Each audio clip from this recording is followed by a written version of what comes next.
Now, at the COP27 climate summit in Egypt, China has said it'll plant 70 billion trees by the end of the decade to help counter climate change. But a report backed by the UN has made it clear that developing countries and emerging economies will need far more to slow the rate of global warming and to cope with its impact. Now, in 2009, richer countries agreed to provide £100 billion a year to developing nations for climate action by the end of 2020, which is this strip here. And as you can see, by the end of that year, it had only reached around $83 billion. The goal is now expected to be reached in 2023.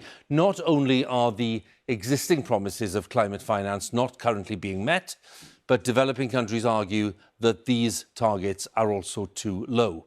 And today, a new report from the UN says that developing countries needed $2 trillion annually by 2030 to tackle global warming. Our climate editor, Justin Rowlatt, has this report. You can't move for global leaders here in Egypt. There's John Kerry, the US climate envoy, and the former governor of the Bank of England. How big an issue is climate change? Billionaire philanthropist Michael Bloomberg isn't talking, but Nicola Sturgeon is. She says developed countries have a duty to help on climate. I don't think any of us are doing enough yet. Island nations in places like the Caribbean are already battered by hurricanes. Climate change is likely to make those storms even more intense. Profligate producers of fossil fuels have benefited from extortionate profits at the expense of human civilization. The Prime Minister of Barbados is leading efforts to reform international financial institutions like the World Bank and the International Monetary Fund to make it easier for developing nations to access cash for climate. Justice and solidarity. Justice is simply about fair play, and solidarity. Without solidarity, small countries, small people like me can't make it. I believe that this is a conversation whose time has come.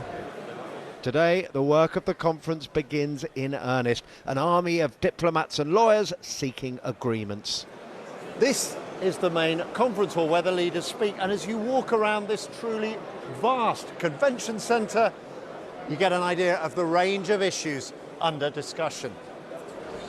There are lots of representatives of the fossil fuel industry here too. There is pressure to have gas defined as a green fuel, yep, because it's lower carbon than coal and oil.